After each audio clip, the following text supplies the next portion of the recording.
नमस्कार, मेरा नाम ऋषभ चौहान है। मैं लेक्चरर कंप्यूटर राजकीय पॉलिटेक्निक महाविद्यालय राजसमंद से।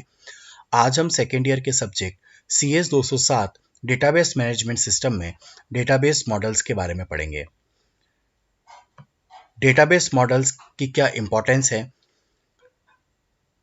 डेटाबेस मॉडल डेटा स्ट्रक्चर का एक सिंपल रिप्रेजेंटेशन होता है जिसमें हम उसको ग्राफिकल रिप्रेजेंटेशन करते हैं हमारे डेटा को।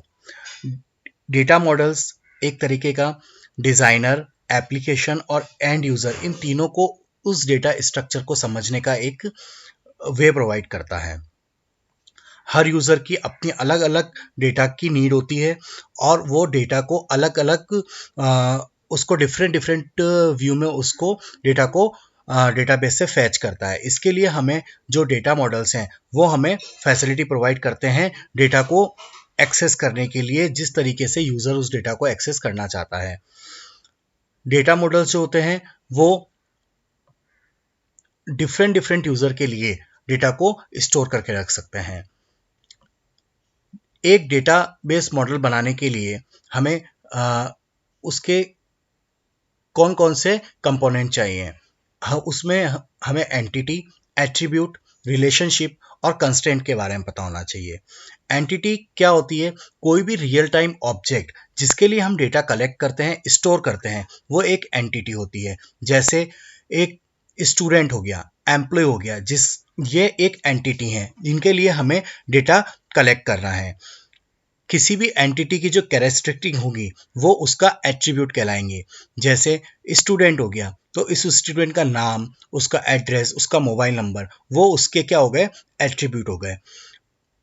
डिफरेंट डिफरेंट एंटिटीज के बीच में जो रिलेशनशिप होती है वो हम one to many, many to one और वन टू वन रिलेशनशिप के थ्रू डिस्क्राइब करते हैं कि वो एक एट्रीब्यूट दूसरे एट्रीब्यूट से किस तरीके से कनेक्टेड है।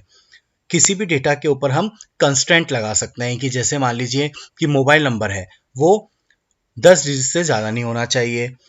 इस टाइप के कंस्ट्रेंट जो हैं वो हम डेटाबेस मॉडल्स में अप्लाई कर सकते हैं। डेटाबेस मॉडल्स कितने टाइप के होते हैं?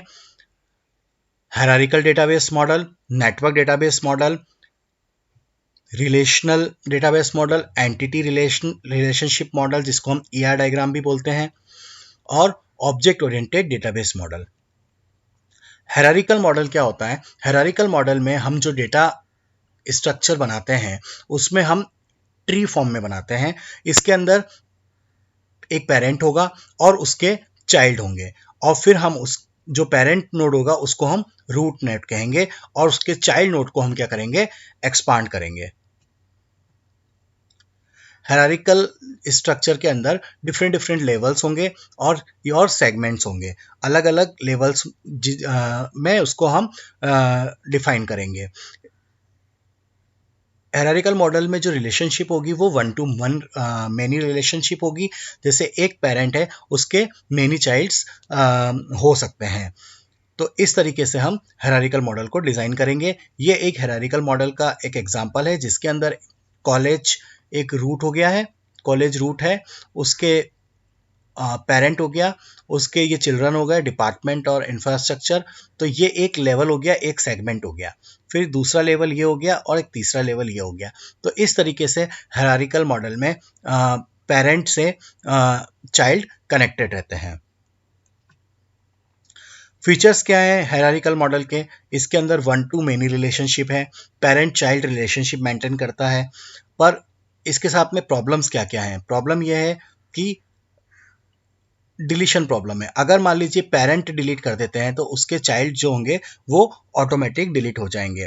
इसमें पॉइंटर्स होंगे जो कि चाइल्ड पेरेंट से चाइल्ड को रिलेशनशिप को डिफाइन करेंगे। एडवांटेज ये है कि ये बहुत इजी है, सिंपल है, फास्ट ट्रेवलिंग कर सकते हैं। इसके अंदर ट्री स्ट्रक्चर है, रूट से स्टार्ट होंगे और किसी भी पाथ को हम ट्रेस कर सकते हैं। अगर पेरेंट नोड में कोई भी चेंजेस होगा तो उसका जो इफेक्ट होगा वो चाइल्ड नोड पे भी आएगा। जैसे मान लीजिए अगर पेरेंट नोड को डिलीट करेंगे तो चाइल्ड नोड जो होंगे वो ऑटोमेटिक डिलीट हो जाएंगे। डिसएडवांटेजेस क्या है हायरार्किकल मॉडल के? थोड़ा सा कॉम्प्लेक्स है, और अगर मान लीजिए किसी चाइल्ड के को अगर एक से अधिक पेरेंट से कनेक्ट करना है तो वो कनेक्शन नहीं हो पाएगा, क्योंकि यहाँ पर जो चाइल्ड होंगे उसका एक ही पेरेंट होगा।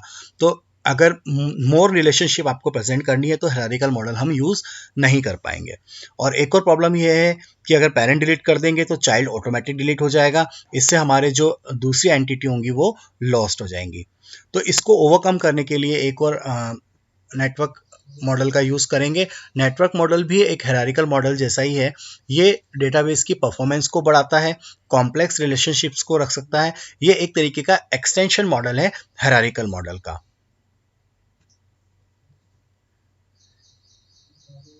ये वन टू मेनी रिलेशनशिप का कलेक्शंस होगा। इसमें एक से अधिक वन टू मेनी रिलेशनशिप हो सकती हैं। इसके अंदर हम चाइल्ड और पेरेंट वर्ड ना यूज़ करके हम ऑनर और मेंबर्स यूज़ करेंगे, जो क्योंकि जो चाइल्ड पेरेंट रिलेशनशिप है उसके अंदर एक चाइल्ड का एक ही पेरेंट होगा, परंतु यहाँ पर जो चाइल्ड होंगे, जो मेंबर्स होंगे, उनके डिफरेंट डिफरेंट ऑनर्स हो सकते हैं, इसलिए हम यहाँ पर ऑनर मेंबर यूज़ करेंगे।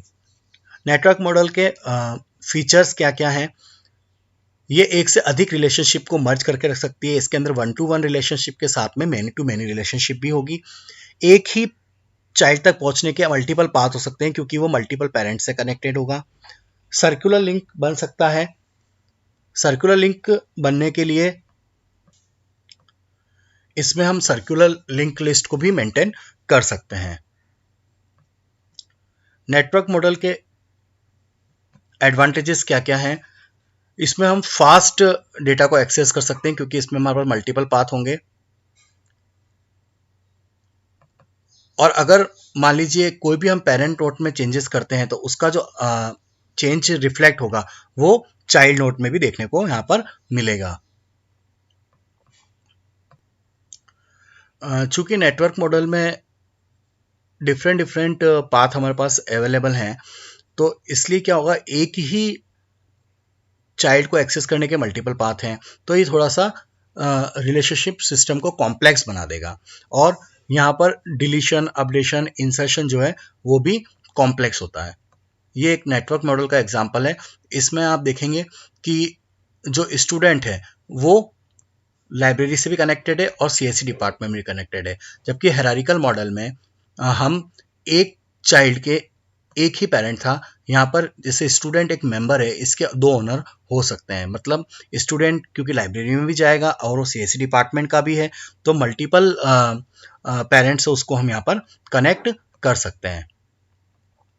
नेक्स्ट मॉडल जो है वो हमारा है रिलेशनल मॉडल। रिलेशनल मॉडल में हम टेबल्स बनाते हैं और टेबल्स के फॉर्म में डेटा को स्टोर करते हैं। इसमें रो और कॉलम होता है, और रो और कॉलम के अंदर हम डेटा को फिल करके हम टेबल्स बनाते हैं।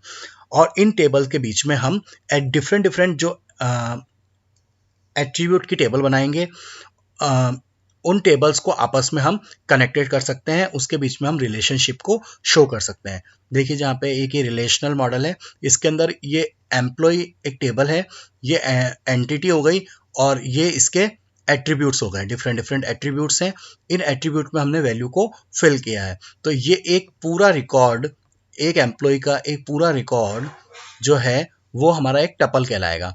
ठीक है, इस तरीके से हम डिफरेंट डिफरेंट एंटिटी की टेबल्स क्रिएट करेंगे, उनके अंदर रिलेशनशिप को जनरेट करेंगे रिलेशनल मॉडल में।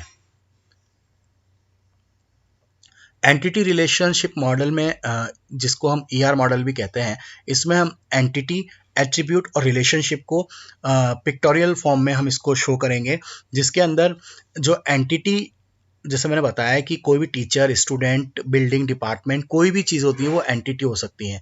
और उनकी जो प्रॉपर्टी होगी, जो क्या होगा, जैसे कोई टीचर है तो उसकी क्या क्या होगा, टीचर आईडी, उसकी सैलरी, इसकी एज, वो उसके एट्रीब्यूट होंगे। और उसकी रिलेशनशिप क्या होगी कि टीचर किसी डिपार्टमेंट में काम करता है तो वो उसका टीचर का डिपार्टमेंट से क्या होगा, रिलेशनशिप होगी। तो इस तरीके से हम ईआर मॉडल को हम डिज़ाइन करते हैं। ईआर मॉडल एक ग्राफिकल रिप्रेजेंटेशन करने का बहुत अच्छा तरीका है, जिससे कि हम उसको इजीली वे में अंडरस्टैंड कर सकते हैं। इसको यूज करके हम डेटाबेस को फिर डिजाइन करते हैं, टेबल्स बनाते हैं, और किसी भी दूसरे मॉडल्स में इसको हम कन्वर्ट कर सकते हैं। ये एक ईआर डायग्राम है। इसके अंदर एक टीचर एक एंटिटी है, ये इसके एट्रीब्यूट्स हो गए। ये दूसरा इसका डिपार्टमेंट एंटिटी है, ये इसके एट्रीब्यूट हो गए। डिपार्टमेंट और इनके बीच में, टीचर और डिपार्टमेंट के बीच में रिलेशनशिप हो गई। तो इस तरीके से ईआर मॉडल को हम डिजाइन करते हैं। एडवांटेजेस क्या है? सिंपल है, इफेक्टिव है, इजी है, किसी भी मॉडल में इसको हम कन्वर्ट कर सकते हैं। डिसएडवांटेजेस क्या है ईआर मॉडल के? इसका कोई स्टैंडर्ड नोटेशन नहीं है। अलग अलग डिजाइनर्स और आपको अलग अलग बुक में अलग अलग नोटेशंस मिल जाएंगे इसके, तो एक इंडस्ट्री स्टैंडर्ड नोटेशंस नहीं है। कितनी बार जब हम ईआर डायग्राम डिजाइन करते हैं तो बहुत सारी ऐसी इंफॉर्मेशन होती है छोटी, जो कि लॉस्ट हो जाती है और हम उसको रिप्रेजेंट नहीं कर पाते डायग्राम में, तो ये एक इसका ड्रॉबैक है। नेक्स्ट मॉडल है आपके object oriented model. Object oriented model में ये होता है कि ये हमारा रियल वर्ल्ड जो प्रॉब्लम्स होती हैं उसको डिस्प्ले करने के लिए काम में लेते हैं हम। इसके अंदर डेटा और रिलेशनशिप जो होता है वो एक ऑब्जेक्ट के फॉर्म में होता है, और एक या एक से अधिक जो ऑब्जेक्ट्स होते हैं वो आपस में कनेक्टेड होते हैं लिंक्स के थ्रू। ऑब्जेक्ट ओरिएंटेड मॉडल में हम ऑब्जेक्ट की जो प्रॉपर्टीज होती हैं उनको एट्रीब्यूट्स के थ्रू डिस्क्राइब करते हैं, और अगर जो सिमिलर ऑब्जेक्ट्स हैं तो उनको हम एक क्लास बना के भी यूज कर सकते हैं। क्लास की जो डिफरेंट प्रॉपर्टीज होती है, जैसे इनहेरिटेंस होता है कि अगर एक क्लास दूसरे क्लास के मेथड्स और उसके एट्रीब्यूट्स को यूज कर सकते हैं, तो इस तरीके की प्रॉपर्टी भी यहाँ ऑब्जेक्ट ओरिएंटेड मॉडल सपोर्ट करती है। ये एक ऑब्जेक्ट ओरिएंटेड मॉडल है। इसके अंदर एम्प्लॉय और डिपार्टमेंट दो ऑब्जेक्ट हैं, जिसके अंदर मेथड्स और उसके जो एट्रीब्यूट्स हैं वो आपस में क्लब्ड हैं यहाँ भी इस तरीके से, और ये दोनों आपस में लिंक के थ्रू कनेक्टेड हैं। तो ये एक ऑब्जेक्ट ओरिएंटेड मॉडल का एक एग्जाम्पल है। Thank you.